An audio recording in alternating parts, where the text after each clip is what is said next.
So మరి రోజా నిర్వహించిన ఆడుదాం ఆంధ్రాలో విజిలెన్స్ విచారణ అయితే పూర్తయింది. సో ఈ నేపథ్యంలో ఈ నివేదికను కూడా రేపు ప్రభుత్వంకి ఇవ్వనున్నారు. అయితే ఈ క్రమంలోనే సుమారు 40 కోట్ల వరకు అయితే అవినీతి పాలయ్యాయంటూ ఆరోపణలు అయితే వినిపిస్తున్నాయి. మరి దీని గురించి డిస్కస్ చేయడానికి మనతో పాటు పొలిటికల్ అనలిస్ట్ శ్రీనివాస్ జొన్నలగడ్డ గారు ఇప్పుడు మనతో ఉన్నారు. నమస్తే సార్. నమస్కారం సార్. మరి ఇప్పుడు చూసుకుంటే రోజా ఏదైతే నిర్వహించిందో ఆడుదాం ఆంధ్ర సంబంధించి విజిలెన్స్ విచారణ ఇవాళ పూర్తయింది. సో విచారణలో భాగంగా 40 కోట్ల రూపాయల వరకు అవినీతి పాలయ్యాయని చెప్తున్నారు. అలాగే దీనికి సంబంధించిన నివేదికను కూడా ప్రభుత్వానికి సమర్పించనున్నారు. సో ఏముండబోతుందంటారు ఆ నివేదికలో? ఏముందండి, ఈవిడ కూడా 4 పెట్లు వెనకేసుకుంది అనుకుంటారు జనం ఆల్రెడీ. ఇప్పటికే ఇప్పుడు అన్ని పెట్లనే కదా డబ్బంతా. వచ్చాటి నుంచి రాజకేశ్ రెడ్డి దగ్గర నుంచి అంతిమ లబ్ధ దాకా వెళ్ళినప్పుడు ఇవన్నీ అట్టపెట్టలే కదా. అట్టపెట్టలు అనేది ఇవాళ ఒక బ్రాండ్ అయిపోయింది. అవినీతి డబ్బులలో అట్టపెట్టలే వెళ్తాయి అనేది. అలాగే ఈవిడ కూడా ఈవిడొంతుకి ఈవిడ కూడా చివరినాకరణ అంటే ఆల్మోస్ట్ అన్ని స్కాములు ఓ పక్కన బయటపడుతున్న ఈ క్రమంలో ఇదొక స్కాము. ఆడుకుందాం ఆంధ్ర. ఆంధ్రాని ఆల్రెడీ ఆడేసుకున్నారు. ఇక మామూలుగా ఆడుకున్నారు. 5 ఏళ్ల పాటు వైసీపీ గవర్నమెంట్ ఉన్నప్పుడు అన్ని రకాలుగానే ఆడేసుకున్నారు. అసలు వీళ్ళు ఎవరు ఆడారు, ఎవరి కోసం ఆడారు అంటారు? వాళ్ళ కోసం వాళ్ళే ఆడారు. ఆడింది వాళ్ళే, గెలిచింది వాళ్ళే. ఇంకా ప్రత్యర్థి లేడు కదా. అంటే ప్రత్యర్థి లేని ఆడరు, గెలిపి ఎవరిది ఉంటుంది, ఆడేవాళ్ళు ఎవరుంటే వాళ్ళదే ఉంటుంది. ఇక్కడ ఇంకో జోక్ ఏంటంటే ఇక్కడ ఆడుదాం ఆంధ్రాలో కూడా అసలు ఆటగాళ్ళు లేరు, ఆడింది లేదు, కానీ డబ్బు అయితే ఖర్చు అయిపోయింది. ఇంకొకటి ఏంటంటే అక్కడ ఎవరైతే అధికారులు ఉన్నారో వాళ్ళ బంధువులు, వాళ్ళ పిల్లలు, అలాగే వైసీపీలో ఉన్న కార్యకర్తలు వీళ్ళు ఆడేసినట్టు వాళ్ళకి బహుమతులు కూడా ఇచ్చేశారు. కార్యకర్తలు కానివ్వండి, అలాగే అధికారులు ఎవరైతే ఉన్నారో సహకరించారో వాళ్ళ బంధువులు, వాళ్ళ పిల్లలు అందరూ అనమాట. వాళ్ళు ఎవరు పేర్లు రాసేసుకోవడం, డబ్బులు ఇచ్చుకుంటూ పోవటం. సో ఈ విధంగా కొంత డబ్బు అలా అన్యాక్రాంతం అయింది. రకరకాలుగా వాళ్ళకి కావాల్సిన పెట్టడం అయింది. ఇది అంటే మోచేతి కింద నీళ్ళు అవన్నీ. ఆ మోచేతి కింద నీళ్లు కాకుండా వీళ్ళు కొట్టేసి 40 కోట్లు అంటున్నారు ఇప్పుడు. సో మరి అందుకనేమో మరి బెంచ్ కార్లు ఇవాళ అంటే ఒకప్పుడు ఒక సందర్భంలో ఈ రోజా గారే కేవలం వేలే అనుకుంటాను, అది ఒక చెక్ బౌన్స్ అయిన కేసులో కోర్టు మెట్లు ఎక్కింది ఈవిడ. అంటే వేలల్లో ఉండే ఆ అమౌంట్కే ఈవిడ కోర్టు మెట్లు ఎక్కిన పరిస్థితి ఉన్న ఈవిడికి మరి ఇవాళ బెంచ్ కార్లో తిరిగే రేంజ్ అంటే అఫ్ కోర్స్ ఈవిడ ఆర్టిస్ట్గా ఈవిడ సంపాదించుకుంది, అది వేరే విషయం అనుకోండి. మరి అలాంటి ఆవిడకి ఉన్న పళంగా ఇప్పటికిప్పుడు ఇంత స్థాయి, అలాగే బెంగళూరు, హైదరాబాద్ లాంటి చోట్ల మరి రకరకాల మరి ఆస్తులు కూడగట్టుకునే అవకాశం ఎలా వచ్చిందనేది మరి ఇవాళ బయటపడినాయి కదా. బయటపడి ఒక్కసారిగా ఇప్పుడు నెమ్మదిగా సంపాదించుకుంటా వస్తున్న క్రమం వేరుగా ఉంటుంది. ఒకటేసారిగా ఇంత డబ్బు ఎలా వచ్చింది అనేది కూడా ఉంటుంది. సో మరి అట్లాంటప్పుడే కదా అవినీతి అనేది బయటపడేది. ఇక్కడ కూడా ఆ విధంగా ఇప్పుడు 40 కోట్లు స్కామ్ జరిగింది అనేది మాత్రం దర్యాప్తు తేలింది అంటున్నారు. ఏదైతే ఎన్ఫోర్స్మెంట్ కానివ్వండి, విజిలెన్స్ కానీ వాళ్ళు పక్కా ప్లాన్డ్గా అంతే పగడ్బందీగా ఇవాళ సాక్ష్యాధారాలు సేకరించి ఈ అన్ని రకాలుగానే వాళ్ళు ఇవాళ డీజీపీ గారికి ఆ నివేదికను ఇవ్వడం జరిగింది. ఆయన పరిశీలన చేసిన తర్వాత ప్రభుత్వం దృష్టికి తీసుకెళ్తారు.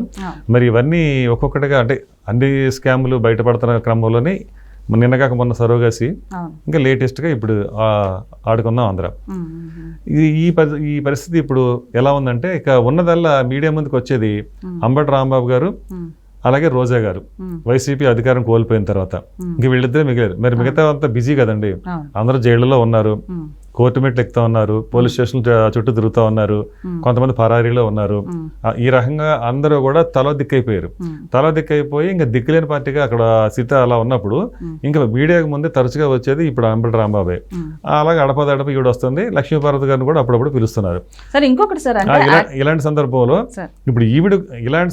ఇప్పుడు రోజా గారు కూడా మరి అరెస్ట్ అయ్యి జైలుకి వెళ్తే మరి అంబటి రాంబాబు ఒక్కళ్లే ఉండి మరి ఒంటరి పోరాటం చేస్తారా అని కూడా అనుకుంటున్నారు మీడియా ముందు కూర్చొని.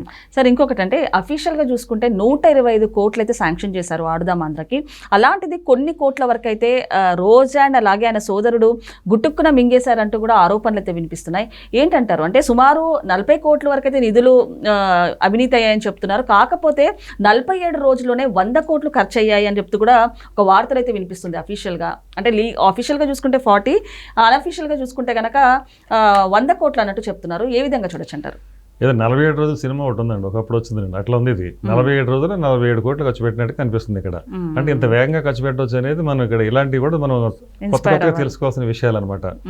ఏముందండి అక్కడ ఇప్పుడు వైజాగ్ వెళ్ళారు, ఒక ఈవెంట్ పెట్టారు, అక్కడ 2 కోట్లు 3 కోట్లు మరి స్కామ్ జరిగింది అంటున్నారు. మరి ఎలా కొట్టేయచ్చు అని చెప్తారు, ఎలా ఖర్చు అయిందో చెప్దాం. ఇక్కడ వీడియోలకి ఫోటోలకి 30 లక్షలు ఖర్చు పెట్టారు అంటున్నారు. అంత ఖర్చు ఎలా అవుతుంది? మరి స్కామ్ జరిగితేనే కదా, కేవలం వీడియోలకి ఫోటోలకి. అలాగే భోజనాలకు సంబంధించి క్రీడాకారులకు సంబంధించి ఏకంగా 60 లక్షలు ఖర్చు పెట్టారంటున్నారు ఒక రోజులోనే. ఎంతమంది ఉండాలి అక్కడ అంటే అక్కడ 100 మంది కూడా లేరు అక్కడ మరి మా లెక్కలు చూసుకుంటే. కానీ ఖర్చు చూస్తేనే 60 లక్షలు ఖర్చు అయింది. ఎలా అయింది మరి? అదే ఇట్లాంటివి కదా స్కామ్ అంటే. అక్కడ వాళ్ళకి వసతులు ఇచ్చారంట, అవి కూడా టిడ్కో వెళ్ళేవో అంటున్నారు. మరి అలాంటి వాటిలో కూడా మళ్ళీ 40 లక్షలు వీళ్ళు అక్కడ లెక్కలు రాసి చూపించేశారు. సో దీన్ని బట్టి ఏమంటే ఇక అంతే, అంటే వడ్డించేవాడు మనవాడైతే అధికారం మన చేతిలో ఉన్నప్పుడు ఏదైనా సాధ్యమే అని చెప్పడానికే కదా ఇవన్నీ జరిగినాయి. ఆ గతంలో అవన్నీ అలాగే జరిపించుకున్నారు. అంతకుముందు రాజశేఖర రెడ్డి అధికారంలో ఉన్నప్పుడు కూడా అలా జరిగింది కాబట్టి ఇవాళ 10 సంవత్సరాలుగా బెయిల్ మీద ఇవాళ తిరుగుతూ ఆ కేసులు ఎదుర్కొంటా కూర్చున్నాడు జగన్మోహన్ రెడ్డి గారు. 42,000 కోట్ల అవినీతి కేసుల్లో. మరి ఇప్పుడు ఇక్కడ తనే స్వయంగా అధికారంలోకి వచ్చిన తర్వాత లెక్కలేదు ఇక. స్కాములు ఒకటేంటండి, liquor scam, land scam, sand scam, rice scam, ఇంక ఇవన్నీ ఒక పక్కన అయితే మళ్ళీ గంజాయి కూడా ఆదాయమే, దాని మీద కూడా సంపాదించారు. సరోగసి దాని మీద కూడా సంపాదించారు. ఆడుకున్న ఇంక ఏదైతే కానండి, ఇదేదే అని కాదండి, అన్ని ఏ మార్గం ఉంటే ఆ మార్గంలో వీళ్ళు ఇక అవినీతి అనేది విచ్చలవిడతనం అయిపోయింది. అంటే పరాకాష్ట అనమాట. అంటే ఎక్కడ దేశంలో కూడా ఎక్కడ కూడా మనం ఇంత చర్చనీయాంశమైన పరిస్థితి ఎక్కడ మనం వినలేదు. ఎప్పుడో బీహార్లో ఎప్పుడో గడ్డి దాణా గురించి మనం ఎప్పుడో విన్నాం. లాలూ ప్రసాద్ యాదవ్ గారు ఉన్నప్పుడు అదే పెద్ద సంచలనమైన విషయం అప్పట్లో. అలాంటి చిన్నది అదంతా 40 కోట్లు, ఇంకా అంత కూడా కాదనుకుంటా, చాలా చిన్నది అది. మరి దానికి ఆయన వెళ్ళి జైల్లో కూర్చున్నాడు. మరి ఇక్కడ చూస్తే 1,000 లక్షల కోట్లు కనిపిస్తా ఉన్నాయి.